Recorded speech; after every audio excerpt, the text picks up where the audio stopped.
Quelles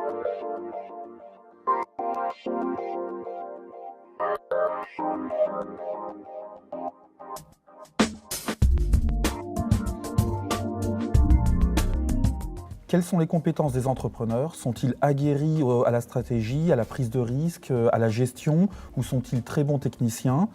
Sont-ils communicants? Ont-ils des compétences sociales poussées? Pour en parler, nous accueillons aujourd'hui Jody et Johan. Bonjour à vous deux. Bonjour. Bonjour. Je m'appelle Aurélien Ferry, je suis chef de projet à CNAM Entrepreneur et je suis également doctorant.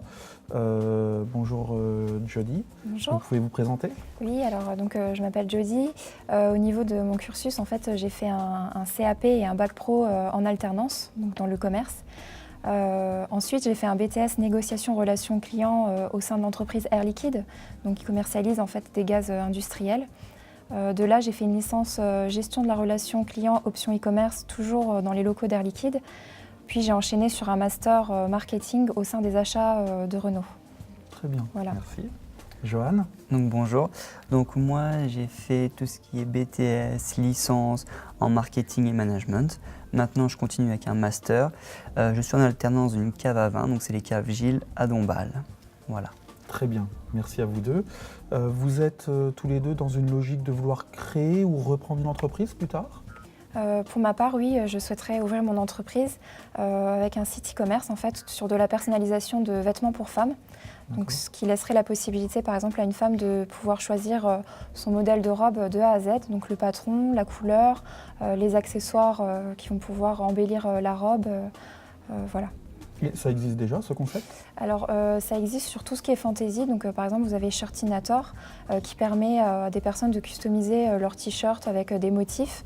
Après, au niveau des patrons, ça reste très limité et ça reste de la fantasy un peu humoristique, pas vraiment en accessoire de mode, pas vraiment sur. D'accord, basé donc sur là, la il y a mode. un concept innovant qui passerait via Internet. Hein, donc, Oui, c'est ça. D'accord, très bien.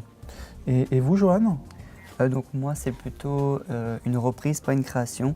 Si c'est possible, donc si j'ai l'opportunité de reprendre la cave où je travaille, en vrai on a deux caves, une à Dombasle et une à Richard-Ménil.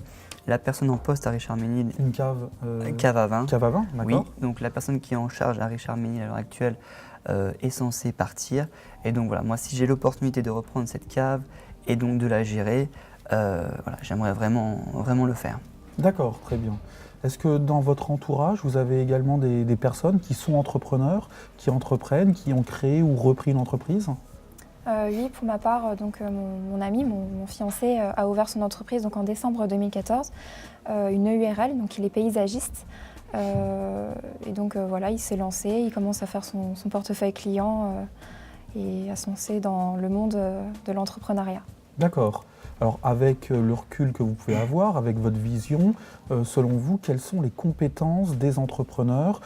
Qu'est-ce qu'ils doivent avoir comme compétences primordiales? Est-ce que ça doit être des bons techniciens? Est-ce que ça doit être des bons gestionnaires? Quelle est votre vision? Alors pour cet exemple en particulier, je pense que la technique est le point le plus important, puisque c'est la qualité en fait, de la prestation qui va primer. Également parce que le moyen de communication qui est le plus efficace dans ce secteur d'activité, c'est le bouche à oreille. C'est vraiment l'expérience en fait qu'il va acquérir et puis les chantiers qu'il va mener à terme et la qualité de ces chantiers. Je pense qu'au niveau des compétences, la gestion aussi vient à une place primordiale dans son activité.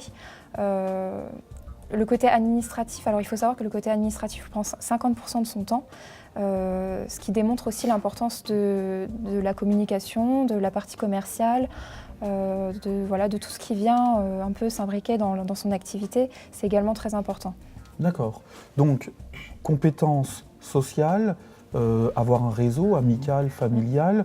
Il y a des compétences en termes de gestion, Oui. en termes commercial et de communication, Oui. en termes de production avec des compétences techniques et des compétences administratives. C'est ça. Très bien.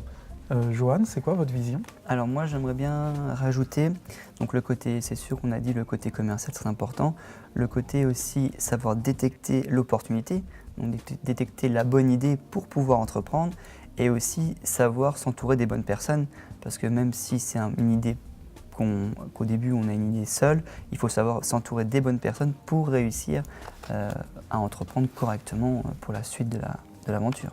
Alors d'ailleurs, vous voulez tous les deux entreprendre, soit en création, soit en reprise. Est-ce que c'est mieux d'entreprendre seul, à plusieurs? Est-ce que vous vous êtes déjà posé la question? Oui. Après, je pense que ça dépend du projet.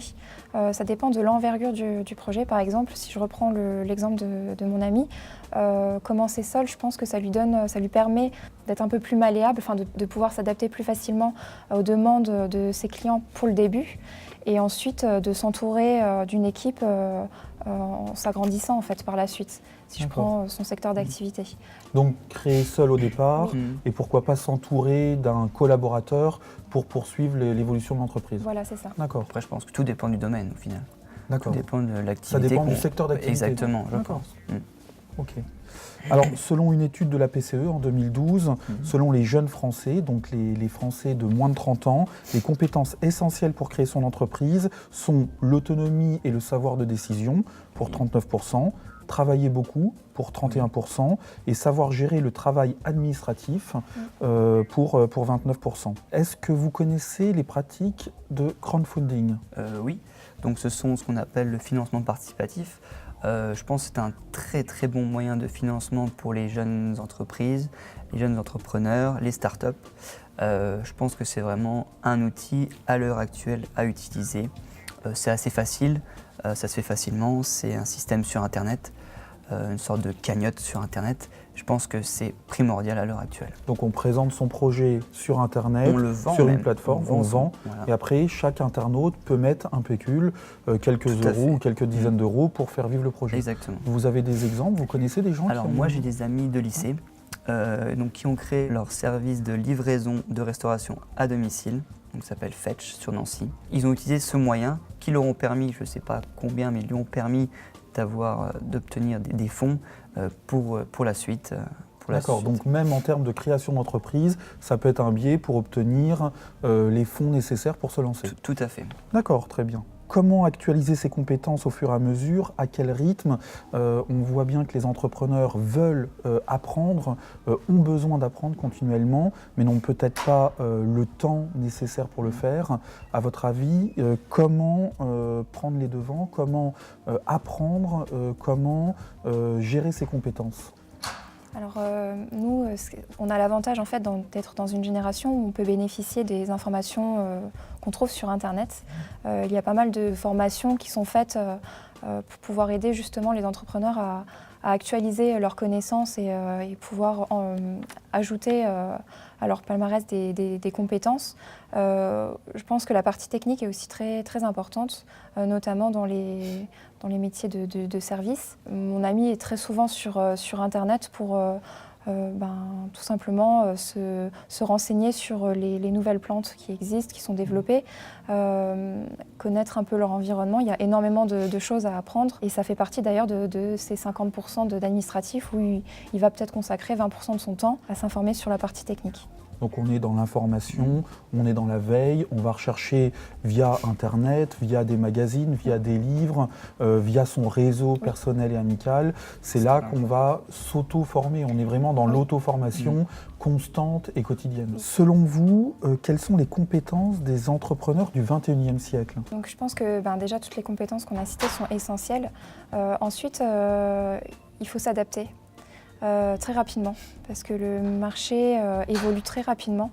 Par exemple, il y a quelques années, j'ai eu une idée en fait d'application qui aurait permis donc à la grande distribution de pouvoir entrer en fait les caractéristiques de chacun de leurs produits dans plusieurs langues pour permettre par exemple aux étrangers de pouvoir scanner le produit et avoir tout de suite les caractéristiques dans leur langue. Et je vois que cette application a été lancée par Carrefour depuis 1 an. Donc on se rend compte qu'en fait, on peut avoir des idées et se rendre compte que c'est lancé très rapidement sur le marché. Et c'est pour ça qu'il faut avoir une capacité de réaction assez... il faut être rapide en fait. Est-ce que c'est l'idée qui fait l'entrepreneur ou l'entrepreneur qui peut lancer une idée? Ça, j'imagine que c'est l'éternel débat. Oui. D'accord. Je pense oui que c'est l'idée qui fait l'entrepreneur et l'entrepreneur doit vraiment saisir le bon moment pour lancer cette idée. Il ne doit pas attendre que ça soit fait. Il y a un bon tempo. En tout voilà, cas. je pense qu'il y a un tempo. Selon vous, alors, les compétences des entrepreneurs du 21e siècle?